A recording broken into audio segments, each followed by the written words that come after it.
Hello, everyone, and welcome to this briefing. My name is Eli, and I'm JPC's Communications and Contact Director. 2 weeks has passed since the vicious surprise attack by Hamas on southern Israel, and it looks like this war will be a long one. While Israel set for itself the goal of destroying Hamas's capabilities, it is yet to be seen how exactly this ambitious target will be met. To discuss what has happened so far and what lies ahead, the Jerusalem Press Club hosts Major Reserve Giora Eiland, former head of the National Security Council, former commander of the Operations Directorate and the Planning Directorate in the IDF. Thank you for joining us, General Eiland.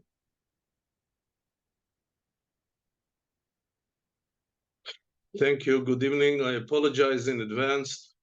For some reason, the camera on my computer does not work, so I moved to plan B, which is the mobile phone. Hopefully you can hear me well and see me well. That's the best that I can offer now. Let me try to explain the situation in, I believe, the more precise way. The situation that emerged 2 weeks ago put Israel in something which is not short than a real existential threat.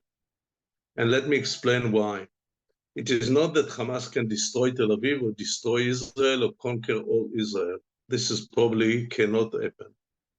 But the state of Israel, and even before it was officially established 75 years ago, was based on the assumption that we will be able to live in peace and security along all our borders. And everybody that knows the maps know that we are surrounded either by enemies or by potential enemies or by hostile population, even if governments sign some kind of agreement with us. And Israel is small enough, so the ability to live within our boundaries, and I ignore for a moment the issue of the West Bank, is something that is essential for us. Now, if we now end this current conflict in some kind of a peace ceasefire, or any other, let's say, interim agreement, or any other arrangements, short than a complete annihilation of Hamas, Israel will not be able to convince the people who live in the 22 villages of kibbutzim around Gaza, and the people who live in the cities of Sderot and Ofakim, to return to their home and to continue and raise their children there. So a precondition for anything which allow us to return to some kind of normality should be a completely elimination of Hamas as a political and military entity. Anything short on that or less than that cannot be acceptable, and it is not a matter of political decision, and it is not even a matter that all the Israeli public opinion supports it strongly. It is something that is essential.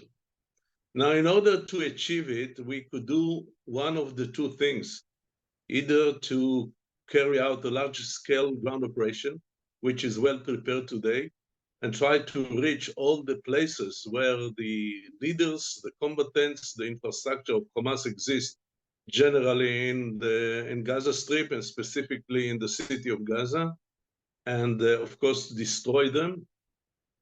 Or we could do something else, which is to impose a very strict, continuous siege until even the combatants of Hamas will, all their food, energy, water will run out, and they will have either to perish or surrender. Now, because the international community does not want to accept the notion of a very, very strict siege, the only other option that is probably left is ground operation. And this ground operation, I believe that might be carried out in the next very days. Now, there will be 4 challenges for the forces that might be involved in this operation. Number 1 is to reach the right objectives or the right geographical places according to the plan.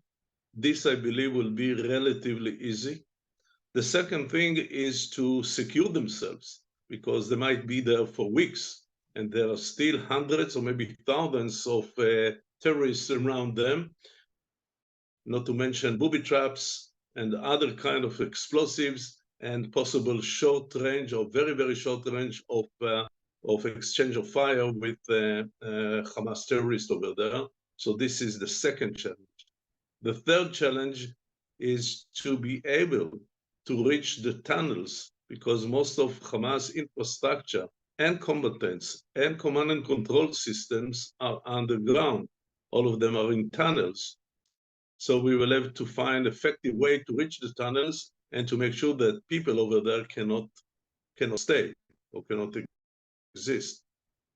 And the fourth challenge is to make sure that if we do it, and there are hundreds of thousands of people in Gaza Strip, and they will probably prefer to flee under these circumstances.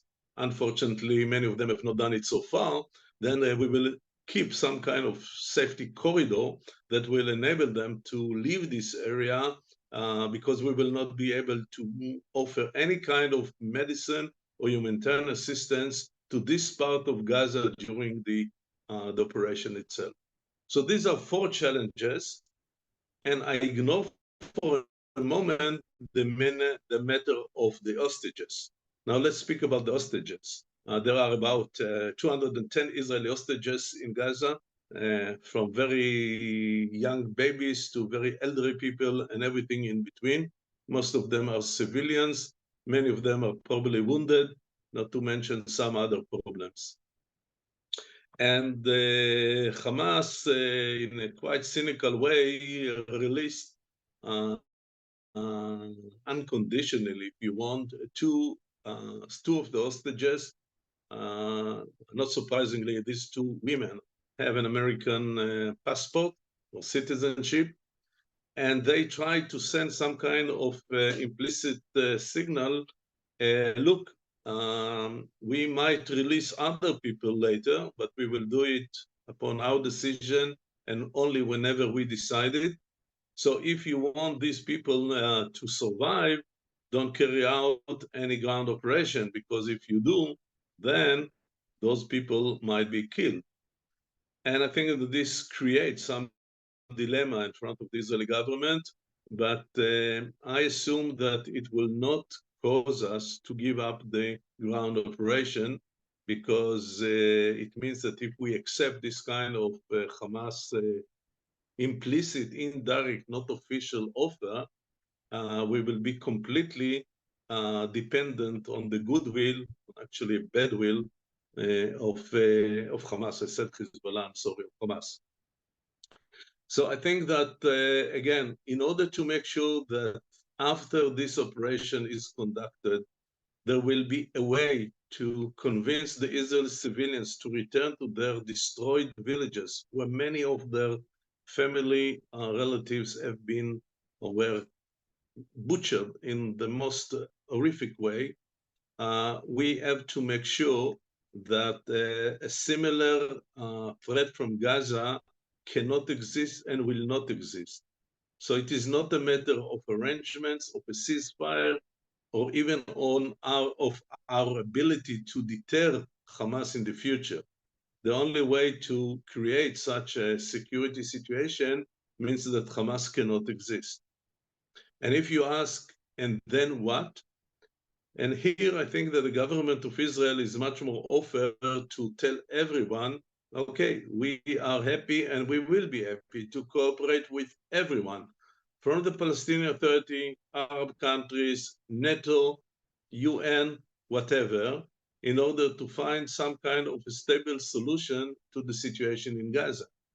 Unfortunately, no one wants to participate in this, let's say, in this tender.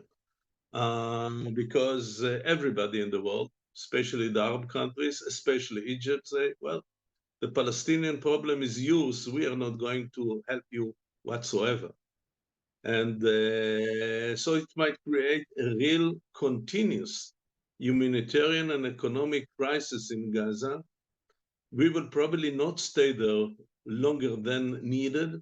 So we will withdraw to some other line, and we will take care for the situation in Gaza. We hope that, as I said, Hamas will not exist, and it will take care for about 2 million people who might be left there. The answer is, I don't know. No one knows, and no one really wants to help. Speaking maybe last word about humanitarian assistance, Israel was not happy, but we were in a way persuaded to let some kind of humanitarian assistance to come from Egypt to Gaza, but we still have a very strong two red lines.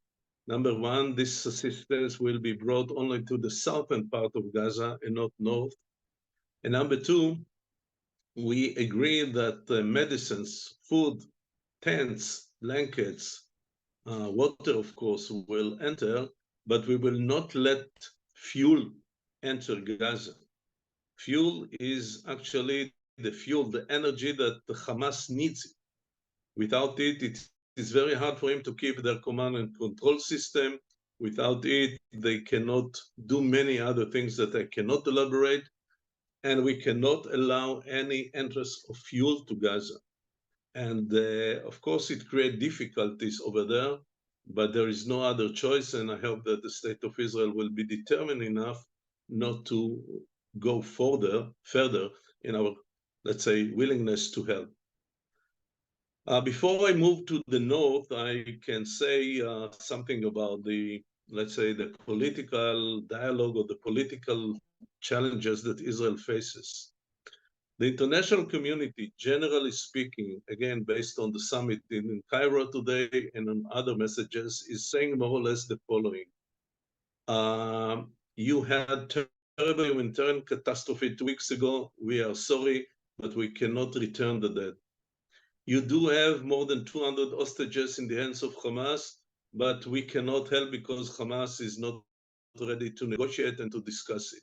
So let's try to solve the only remaining humanitarian problem, and this is the problem or the misery of the Palestinians in Gaza. This is a recipe that Israel cannot accept.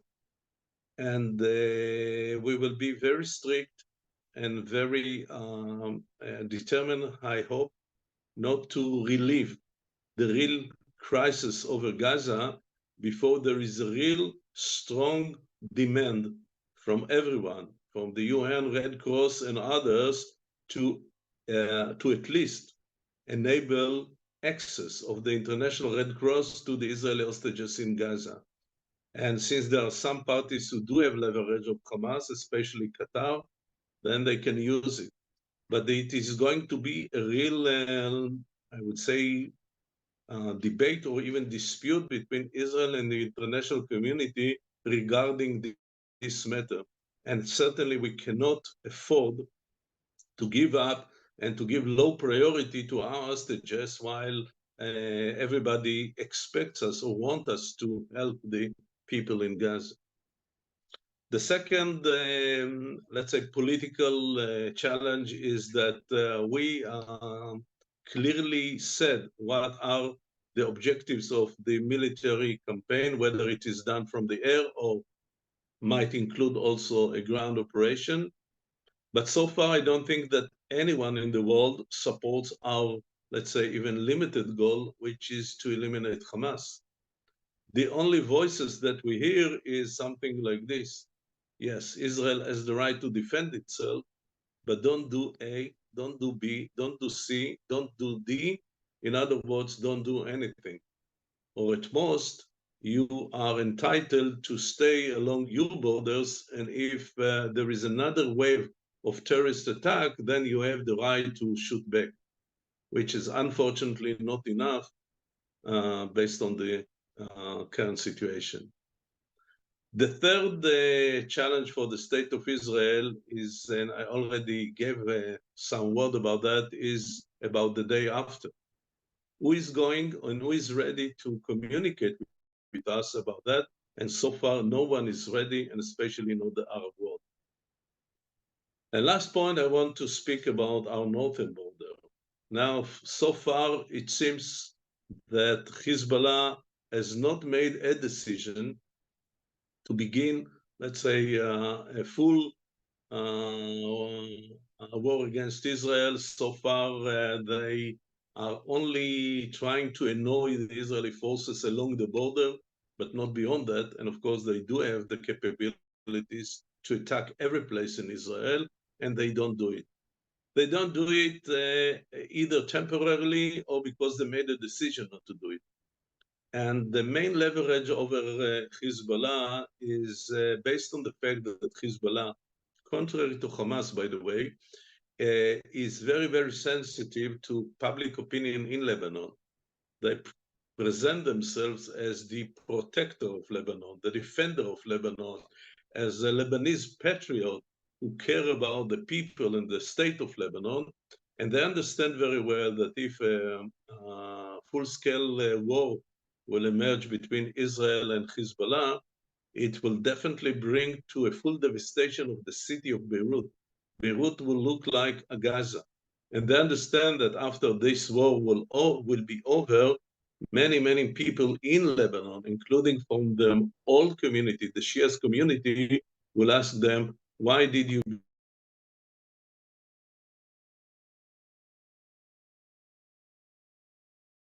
I'm sorry, it seems like we lost General Eiland. General Eiland, you put yourself on mute, maybe?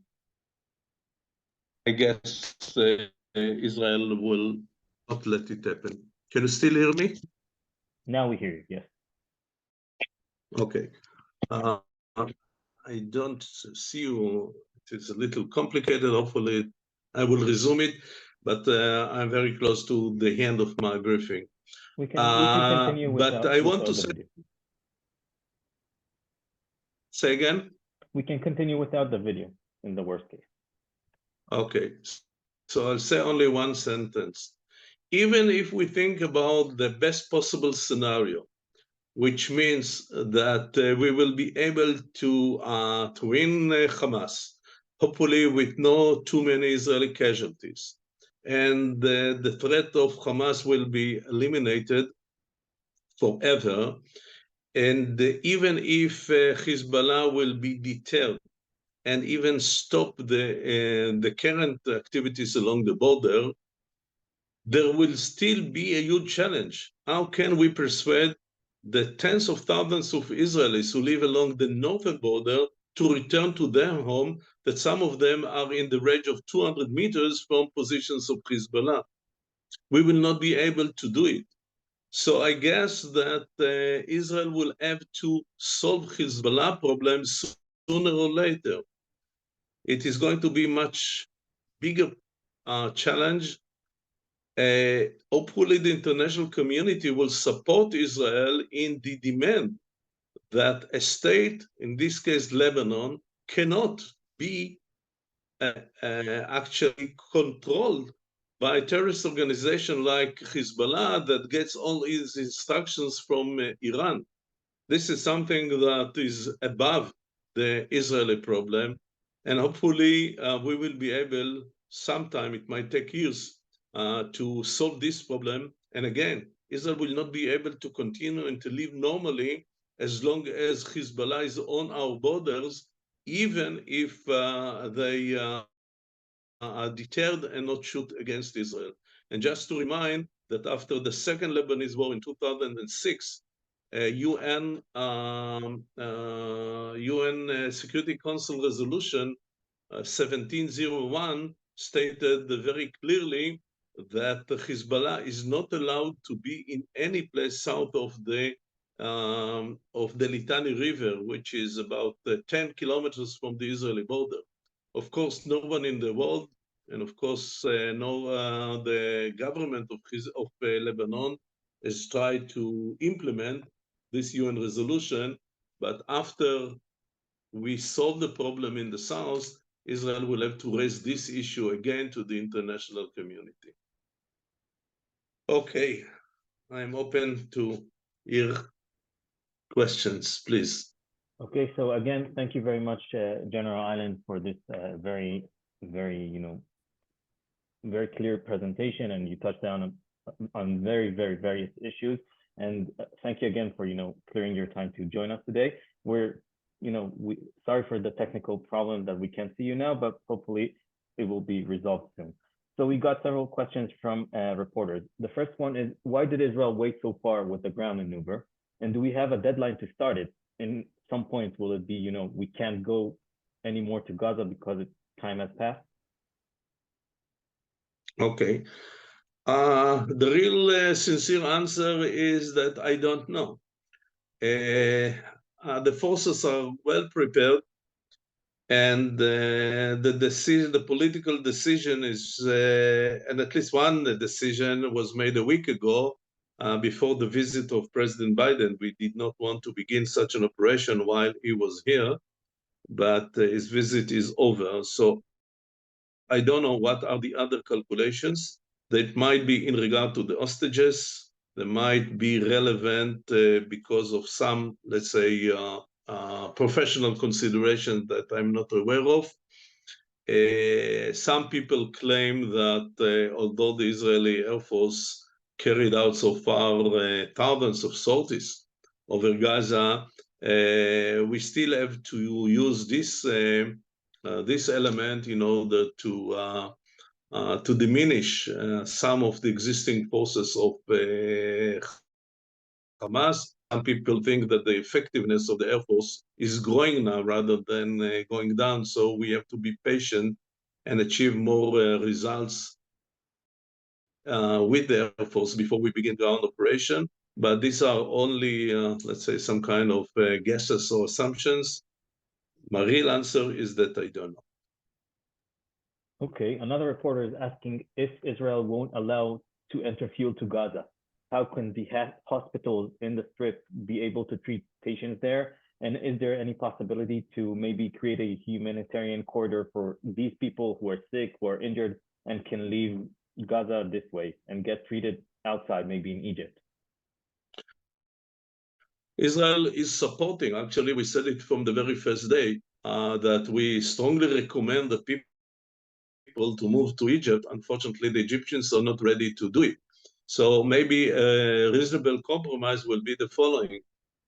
Egypt will not build, let's say, refugee camps in Egypt, but Egypt can, again, with international support, with, let's say, full financial support of others, will build some field hospitals along the border, and at least those who need an urgent medical treatment will get it in Egypt. This is something that I think Israel will strongly support.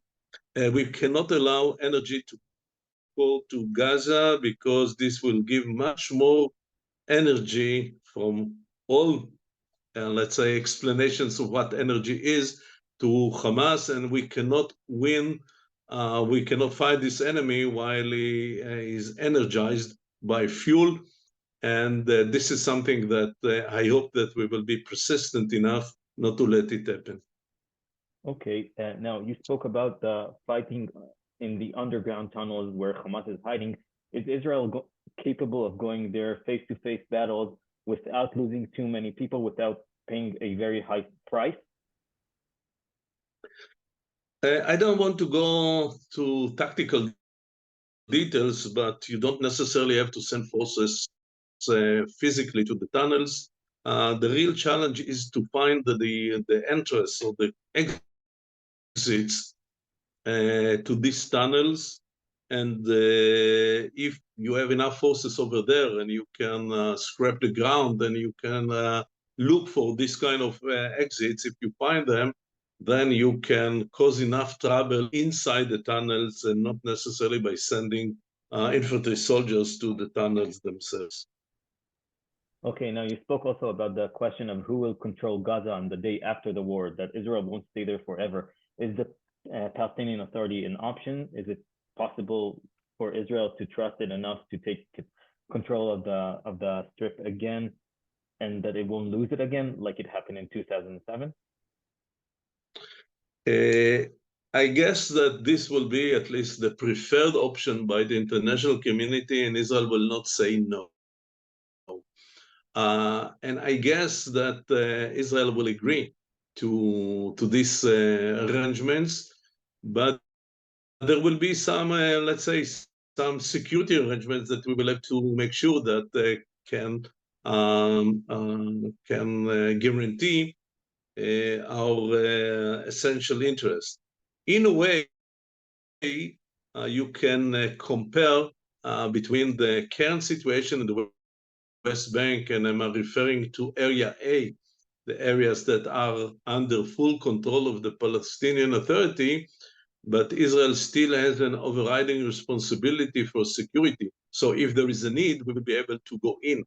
And we will probably agree to something similar to this in Gaza if the Palestinian Authority is capable to take an effective control over there. But this should be initiative not necessarily of us. As I said, we are open to any arrangements, and this is probably one of the possible solutions. Okay, another reporter is asking about one notion that many Israelis are speaking about, that we shouldn't investigate the failures of the intelligence and the army at this moment, and that we should focus on winning the war. Do you agree to this? And if you don't agree, do you have anyone you think should be blamed for this failure? There is no questions, and no one denies that there were at least two catastrophic failures 2 weeks ago. One of them is the intelligence, and the other is the operational concept that has to be robust enough in order to defend our border, even if we are surprisingly attacked by hundreds of fighters. And so these two failures, of course, might lead or will lead to some inquiry or even formal investigation by the highest system that we have. And but I tend to believe that most of the military officials that were in charge of the situation will decide independently to resign after this war is over. They will not be waiting for any, let's say, results or conclusions made by others. I'm not sure that I can say the very same things about the political level in Israel, but this is, of course, a different matter. Okay, another reporter is asking, why is it true that only if Hamas is eliminated, Israelis will be willing to live nearby? For its entire life, Israel had hostile neighbors, and the problem on October 7th was as much the failure to guard the border and stop those who cross. When we consider all the difficulties in destroying Hamas, the risk of bringing in Hezbollah, maybe there are any other approaches that should be considered before we say we only let them come back if we destroy Hamas? There were some discussions about maybe more minor or less far-reaching objectives, and the conclusions by all levels in Israel, and I fully agree with these conclusions, that we cannot live with anything which is less than the full, let's say, destruction of Hamas, not as an idea, or if you want, is a religious movement, but as a practically functioning and military entity. And there are two reasons for that. First, if we agree that after all that we suffered, Hamas will continue to be in Gaza, which means full victory of Hamas, this might have a terrible projection in all the region, and we cannot allow something like this to become, let's say, the acceptable notion. And the second reason is we did not understand, and this is, again, this is a big Israeli mistake, we did not understand that Hamas, like Hezbollah, turned from, let's say, a terrorist organization that from time to time can launch some kind of attack against Israel by 5 or 8 people who will try to hijack some individual or to cause some very limited damage. We understand that we are speaking about an army of terror that has significant capabilities, and based on every professional analysis, you cannot be in a situation where you don't have any buffer zone. and the enemy is located 200 meters, 300 meters with a line of sight from their positions to the, let's say, to the villages or to the places where babies are growing. This is something that is too risky. And again, after the shock that we had 2 weeks ago, no one in Israel will be ready to do it. So unfortunately, we cannot agree to any kind of ceasefire or any kind of other possible agreement rather than either elimination of Hamas or, of course, surrender of Hamas. If someone manages to persuade all the leadership of Hamas to evacuate to some third Arab country, that's fine, but they cannot stay in Gaza.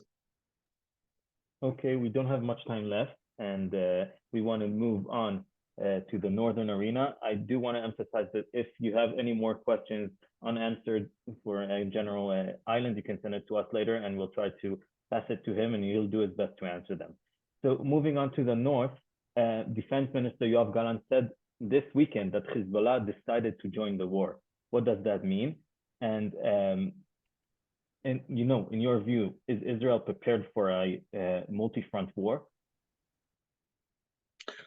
I didn't hear what the defense minister said, but if he said it this way, it is not very accurate. I mean, Hezbollah decided to try to help Hamas by causing a lot of troubles in our northern border and to distract our attention and to create a fear and terror, but Hezbollah, unfortunately, has much more massive capabilities, and certainly they did not make a decision to start a full war against Israel and to use all their arsenal. This is something that has not happened. It could happen tomorrow, but so far it did not happen. And the question whether or not Israel can fight two fronts simultaneously, the answer is yes. But it is going to be a very brutal war. And one of the things that should be understood is that if we begin a full war against Hezbollah today, Israel is not going to try to hunt each of the 200,000 rockets or launchers that Hezbollah has.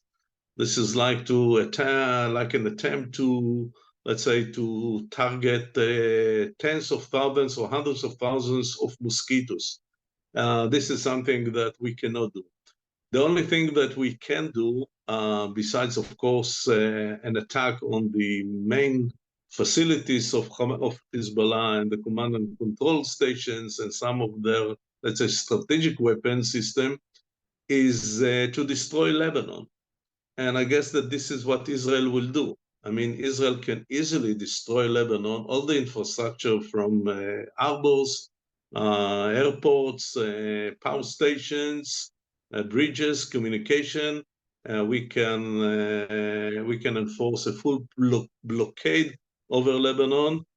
And this is the only way in which we might cause both Hezbollah and their supporters and only the rest of the world to begin worry about that front. And this can be achieved relatively by not many forces. We don't need many ground forces in order to use this kind of doctrine. We have enough effectiveness in our Air Force, in our Navy, and I think that if we happen to be in a full war on two fronts, this will be the Israeli strategy. Okay, the last question. A reporter is asking about the direct involvement of Iran in the war. We saw the Houthis launching missiles from Yemen Thursday that may have been directed to Israel and were intercepted by the Americans. Will Iran only send its proxies to hit us, or could this evolve into a more direct conflict with the Iranians? As far as I know today, Iran is only using its proxies. They train these proxies. They gave them a lot of NOMA, money, ammunition, any other assistance. And they could have been involved in the decisions of Hamas to begin such a front. I don't know. So far as I know, they are not involved directly. But they might consider to do it. By the way, an important point, if you try to understand what was the strategy of Iran 10 years ago, they believed when such a war begins, it is not only that Israel will face two fronts, one Hezbollah, one Hamas. They believed 10 years ago that by this time, there will be Hezbollah too along the Israeli-Syrian border that will do to us more or less what Hezbollah does or even more.